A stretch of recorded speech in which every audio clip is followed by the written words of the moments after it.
Hi sweeties, how are you doing? Welcome to Naya Sim. If this is your first time of coming across this channel, sweetheart, kindly smash that subscribe button, turn on the notification so you are notified each time I upload, and please give this video a thumb up. I appreciate you all so much, and I am saying a massive shout out to every one of you for all the love and support you all give me here. Thank you all so much. So today I am going to refresh all your memories, because this was what happened. I already reported this here.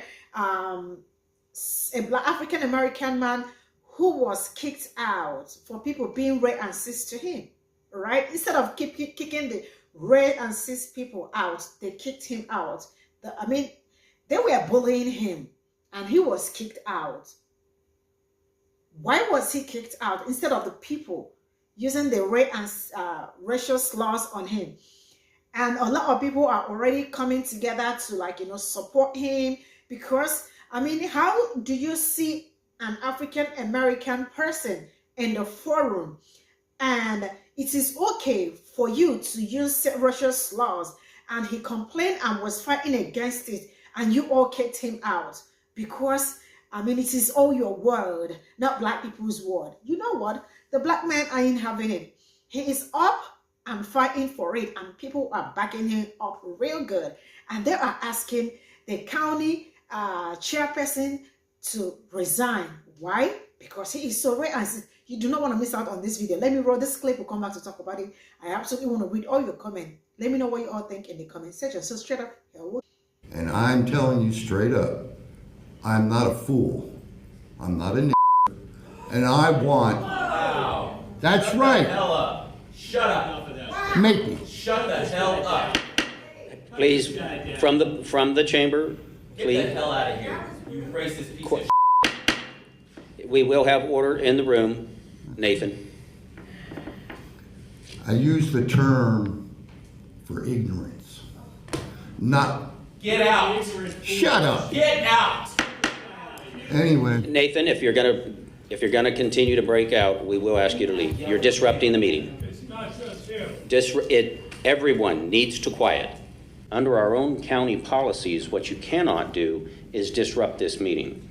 And any loud outburst from the chamber floor is a disruption of the meeting, which is not allowed, and I will ask you to leave if you do so. Would you please remove Mr. Blaze from the building? I don't have to leave. Siding with racism. That's what Patrick Jones is. Look for hand breaks and you fall down steps.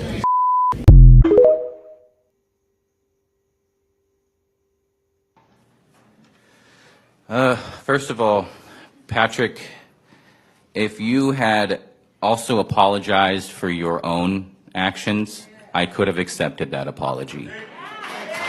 But I do not. Patrick Jones hates me. This is clear for everyone to see. Last week, he allowed his personal hatred of me to shine brightly for the world to see. Many others in the room protested Alex Bialecki's usage of the N-word, a word he's uttered in this room on multiple occasions previously, and yet Patrick Jones did not tell anyone else specifically to keep quiet, and certainly did not attempt to use law enforcement to have them removed. Patrick Jones and people like him base a huge portion of their ideologies around a yellow and green flag that says, "Don't tread on me." That flag and statement was designed to let government know that they cannot use their power to suppress our rights as American citizens. That is exactly what Patrick did last Tuesday. He and others like him seem to believe that these principles only apply to certain Americans, but I'm 1,776% sure that this is not the case. Jones then spoke to Action News and stated that Nathan has been removed from this board chamber before for making criminal threats.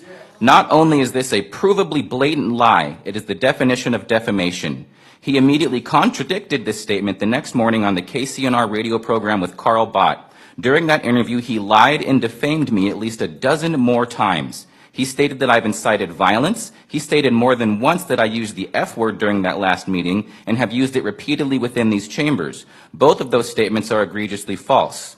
He stated that I was the worst offender during these meetings where I have personally witnessed supporters of Jones hurl death threats at his fellow supervisors.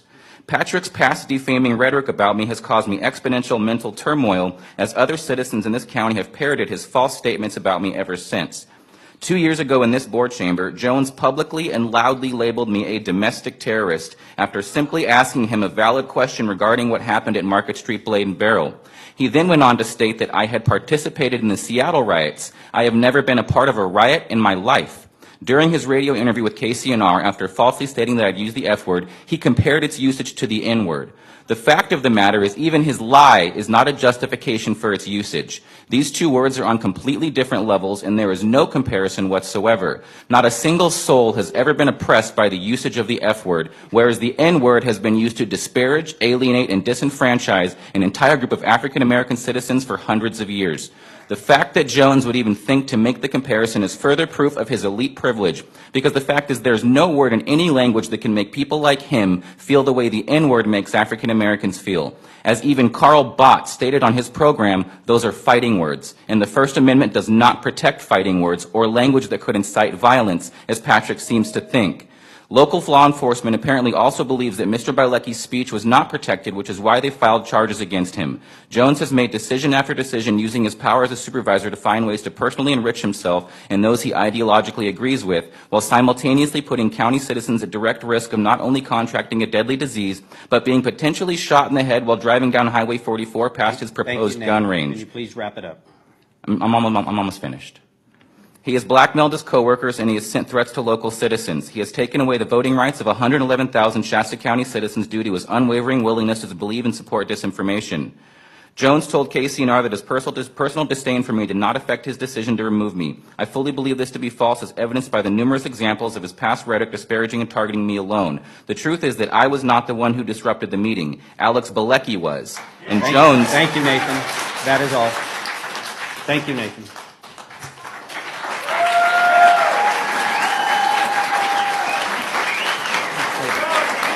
Lisa Jensen, followed by Dawn Duckett. Dear Constitution protectors on the board, I have now heard some of you say that you believe in our Constitution, specifically the First Amendment. So much so that it was your justification for not interrupting someone's speech when they gratuitously uttered a word so foul that the Merriam-Webster dictionary states it is almost certainly the most offensive and inflammatory racial slur in English. A Supreme Court justice once said, "No other word in the English language so powerfully or instantly calls to mind our country's long and brutal struggle to overcome racism and discrimination against African Americans." That was Brett Kavanaugh.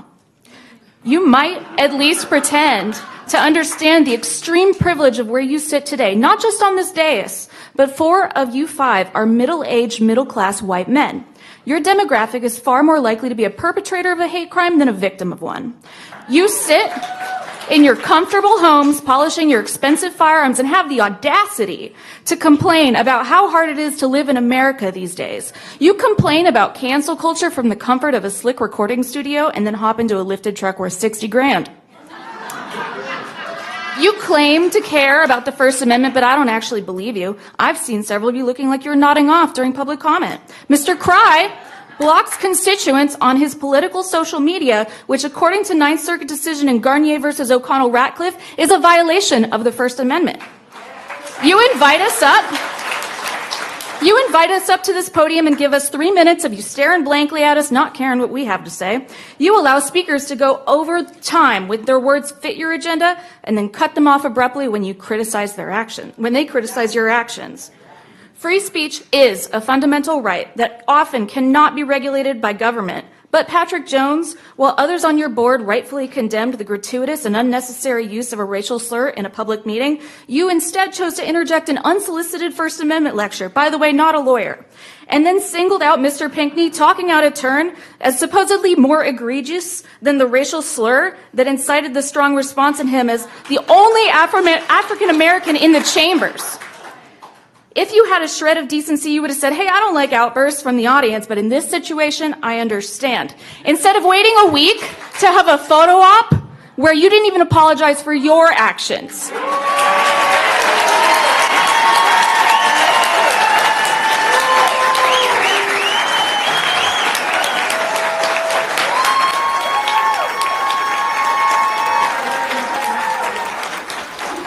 Guys, they're going to cut me off, so I got to talk.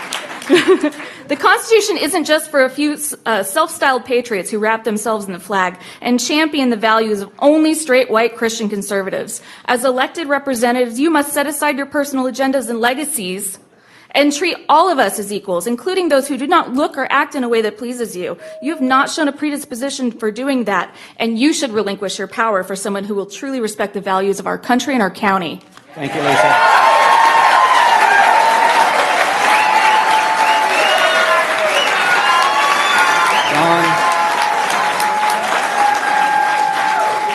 I love to say it. I really love to say it. I love the fact that Nathan did not relax, because after the whole thing, he was kicked out. I mean, you can imagine people using the dirty languages on you, being so right and cis to you, and eventually you got kicked out instead of them being kicked out. I love the fact that he's up and fighting this case, and the way it is going is absolutely going to go in his favor.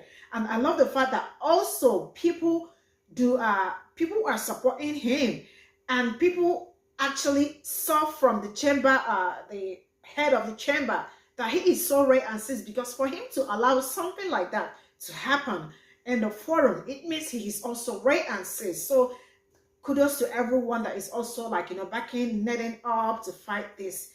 I give kudos to them. This is where I'm going to draw the curtain. Thank you all so much for all the love and support. See you all in my next video. Bye for now.